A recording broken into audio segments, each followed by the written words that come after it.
Hello friends, Hindi ज्ञान के YouTube channel पर आपका स्वागत है। आज हम समझेंगे वचन। फ्रेंड्स, अगर आपने अभी तक मेरा चैनल सब्सक्राइब नहीं किया है तो इसे जल्दी से जल्दी सब्सक्राइब कर दें और बेल आइकन दबाना ना भूलें, जिससे मेरी आगे आने वाली वीडियोस की नोटिफिकेशन आपको मिलती रहे। वीडियोस को लाइक करें और ज़्यादा से ज़्यादा शेयर करें। आइए समझते हैं वचन। वचन क्या है, किसे कहते हैं वचन? वचन का क्या मतलब होता है?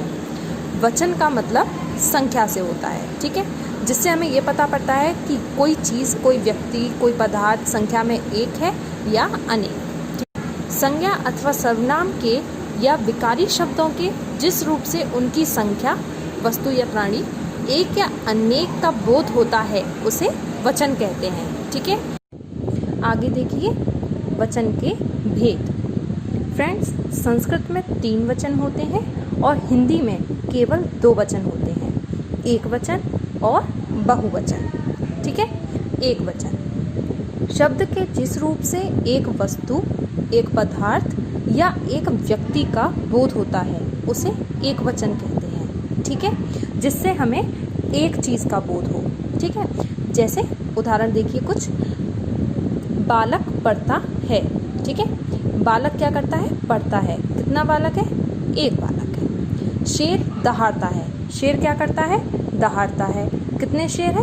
एक। पंखा चलता है, ठीक है। पंखा क्या होता है? चलता है। कितने पंखे? एक पंखा, ठीक है। और नेक्स्ट है घोड़ा घास खाता है, ठीक है। तो घोड़ा क्या करता है? घास खाता है। कितने घोड़े?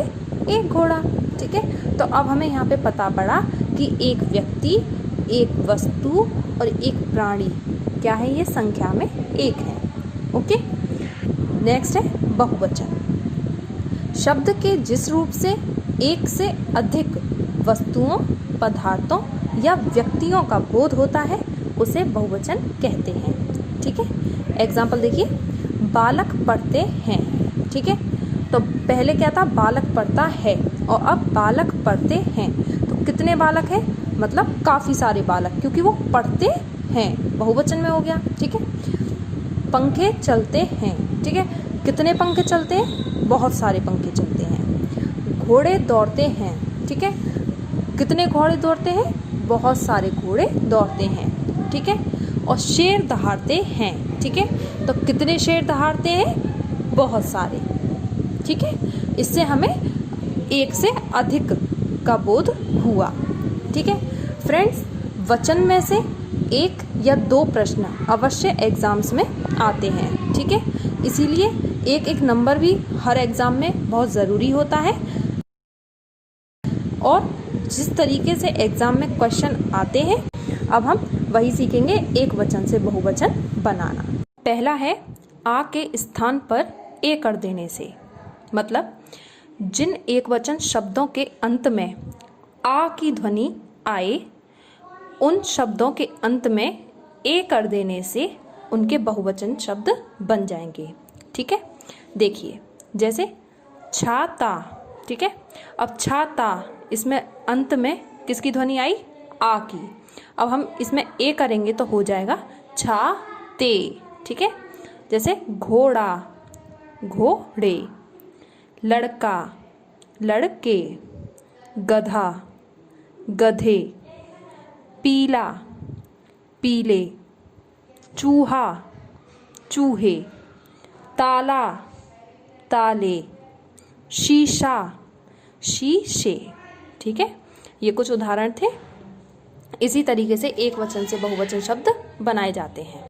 दूसरा है अकारांत और आकारांत स्त्रीलिंग शब्दों में ए जोड़ने पर, ठीक है, तथा उ और उ जिन शब्दों के अंत में ये मात्राएं आए उनमें भी ए जोड़ने पर बहुवचन शब्द बनाए जाते हैं, ठीक है।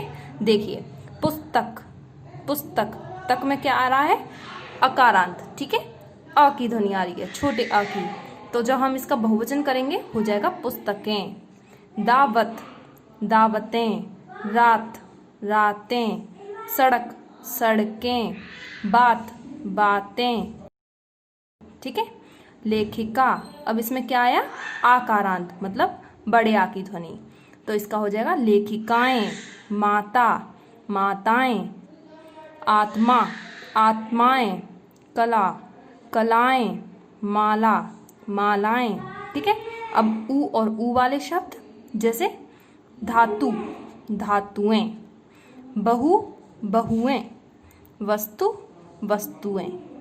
ठीक है। तीसरा है इकारांत व ईकारांत स्त्रीलिंग शब्दों में या जोड़कर। ठीक है। देखिए, इकारांत क्या होता है? जिन शब्दों के अंत में छोटी ई या बड़ी ई की मात्रा आए, ठीक है, उनकी जगह पर बहुवचन शब्द बनाने में या जोड़ने पर। ठीक है।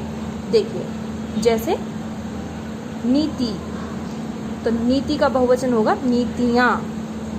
लाठी, लाठी का बहुवचन होगा लाठियाँ। रीति, रीतियाँ। जाति, जातियाँ। नारी, नारियाँ। खिड़की, खिड़कियाँ। नाली, नालियाँ। नदी, नदियाँ। एक और चीज़, जिन शब्दों के अंत में बड़ी ई की मात्रा है उनका जब हम बहुवचन बनाते हैं तो बहुवचन बनाते समय वो बड़ी ई की मात्रा छोटी ई की मात्रा में बदल जाती है। ठीक है फ्रेंड्स, औ का प्रयोग करके भी बहुवचन शब्द बनाए जाते हैं। ठीक है। देखिए, जैसे कथा, तो कथा का अगर हम औ का प्रयोग करके बहुवचन बनाएंगे तो कथाओं। साधु, साधुओं। माता, माताओं। बहन, बहनों। इस तरीके से भी बहुवचन शब्द बनाए जाते हैं।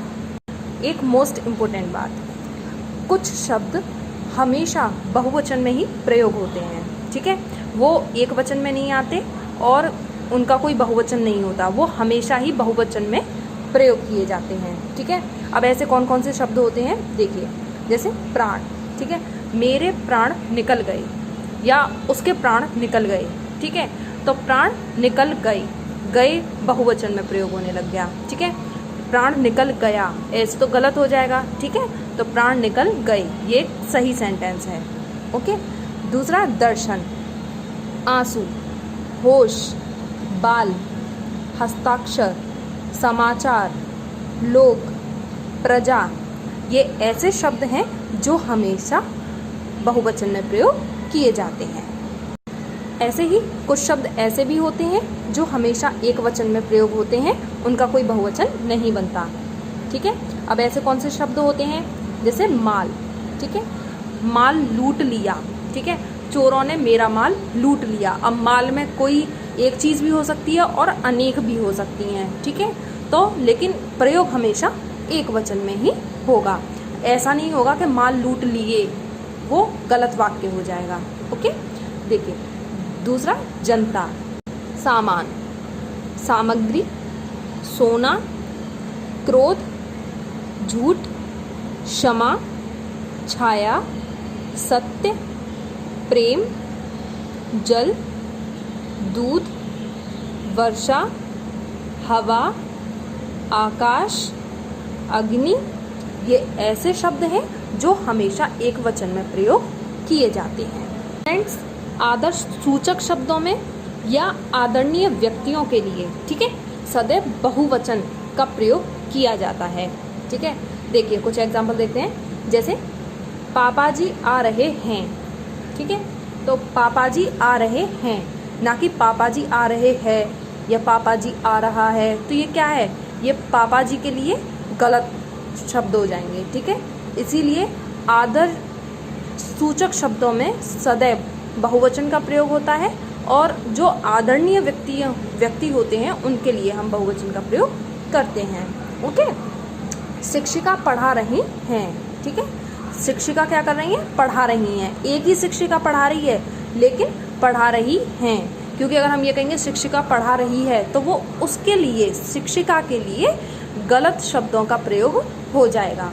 शिक्षिका एक आदरणीय व्यक्ति है, इसीलिए उनके लिए बहुवचन का प्रयोग किया जाता है। ठीक है। तुलसीदास जी श्रेष्ठ कवि थे। ठीक है, अब कवि थे कि ये एक तुलसीदास हैं, लेकिन क्या है, श्रेष्ठ कवि थे। ओके, आदरणीय हैं। तो आदरणीय व्यक्तियों के लिए या आदर सूचक शब्दों में सदैव बहुवचन का प्रयोग किया जाता है। फ्रेंड्स, कुछ ऐसे शब्द भी होते हैं जिन्हें जोड़कर बहुवचन बनाए जा सकते हैं। देखिए, जैसे वृंद, ठीक है, वृंद का मतलब भी एक समूह हो गया। ओके, जैसे मुनि वृंद, पक्षी वृंद, ठीक है, क्या हुआ ये, इनका मतलब क्या हुआ, मुनि वृंद मतलब मुनियों का समूह, पक्षी वृंद मतलब पक्षियों का समूह, ठीक है, तो क्या हो गया, बहुवचन हो गया। जन, युवा जन, ठीक है, या युवजन, क्या हो गया, बहुवचन।